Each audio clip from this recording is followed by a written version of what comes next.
Well, my name is Bea Everett. I'm a member of Lakeshore Baptist Church and has been for, I guess I better be careful, I might tell my age, huh? But anyway, a long time. We was watching the storm that was coming in the Gulf. James and his son had went to Houston. He's a truck driver. And he kept calling me to get out. I wasn't going to leave. And I didn't want my family scattered. I wanted us to all be together. I had called around for a motel, and even past Jackson, you couldn't get a room. So as I was sitting there praying, asking God what I should do, my phone rang, and it was my youngest sister. And she says, what are you going to do? I said, I don't know. Lord hasn't gave me an answer yet. She says, well, I'm an answer to your prayer. I said, well, how do you know I was praying for you, for an answer? And she says, because I know you. I said, well, what have you come up with? She says, I want y'all to come down here. She lives in Lucedale, close to Mobile. And they had just bought 20 acres of land and had started their house, building it. And she had done sold her other house. And I says, well, Norma, where am I supposed to stay? I said, you don't have a house either. She says, well, I'm going to Tim's. And he said to call and y'all can come up there. So James called back. You decided what to do? I said, yeah, we're going to go to Tim's. So I called my sister and told her to pack up a few clothes. I just threw one changing of clothes. And James was in Baton Rouge, and he says he'll be by to pick us all up.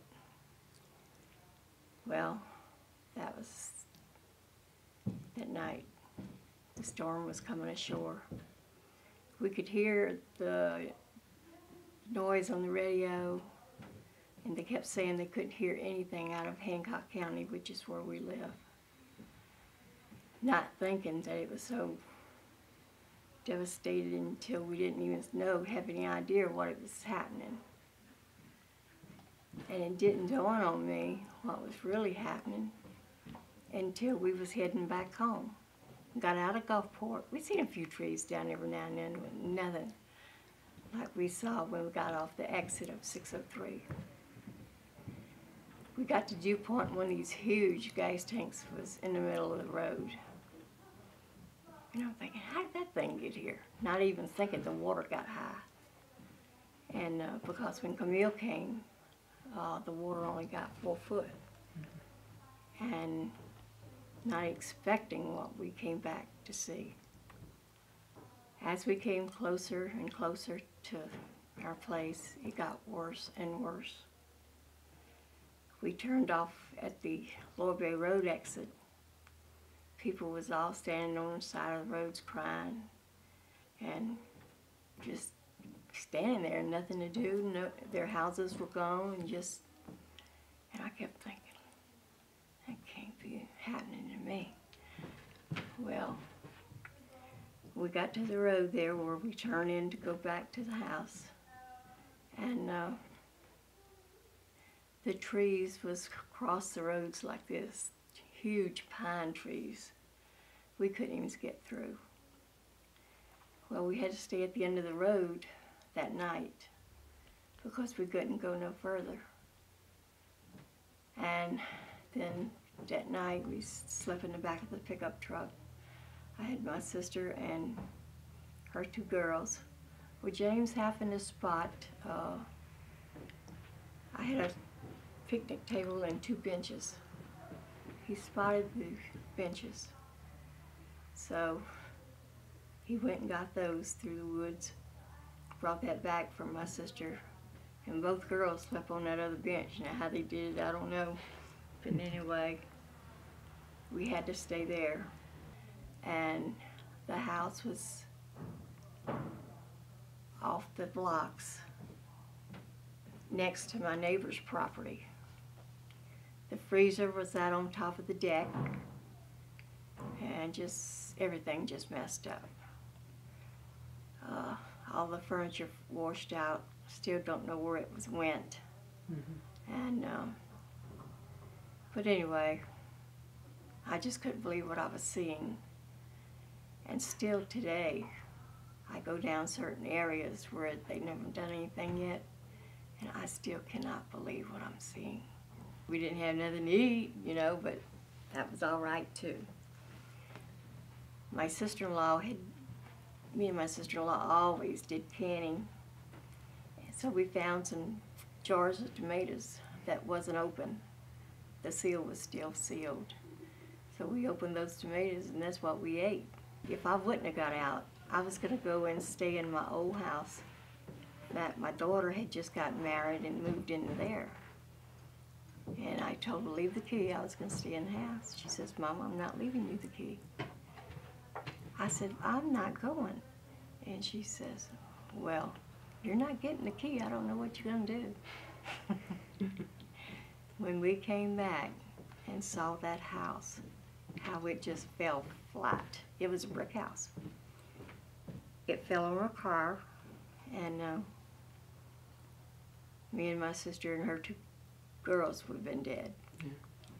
My cousin that lived about 100 feet from us, he didn't get out. He drowned. My neighbor, they didn't go. And she said that was the worst experience, was the snakes. Just thousands of snakes. And she couldn't get on the roof like my neighbor's husband and granddaughter did, grandson. She had to hold on to the pipe until someone come to help her. And but she would splash the water with her hands to run the snakes off. But it was just such a devastating time. When we did see our neighbor, he just cried and cried. Couldn't believe what was happening. And in the meantime, it was 2 weeks after the storm. We were going to have church out here. Brother Donnie came by and told us that they was going to have church that Sunday morning. And so we knew we was going. And when we got there, they had the Red Cross people and different ones had dropped off some water and a few little knick-knack stuff. So Brother Don and his wife stayed, I think, 2 Sundays after church. And this one Sunday, you could tell they were so tired because they was in New Orleans and they had to go to Baton Rouge. So I told Brother Don, "Why don't you just go home? I can do this." I had a business for 18 years and I could cover up groceries. You know? We didn't have a roof or nothing. So that's how it all began, and I'm still here. We went from a tent to this, and I'm so thankful. It was hard, very, very hard. But God saw us through. But the most amazing part of all, I never would have thought the best was last. Having you volunteers to come down and seeing about us and helping us, it has been so amazing. I'd go through it again if it meant people like y'all coming down, helping us. I had never in my life seen anything like it, because when Camille came through, we didn't get no help from nobody. And I wasn't expecting any volunteers or anything to come down through here. But thank God that the Red Cross came in with vouchers to help replace our furniture, some of it. It wasn't a lot, but it got us started back. Mm-hmm. My house still isn't quite finished because I stay here 90% of the time. Mm-hmm. But I love what God's got me doing. I wouldn't give it up for the world. So I, again, want to thank y'all for what y'all do for us and keeping us in your prayers. And just, I can't thank you enough.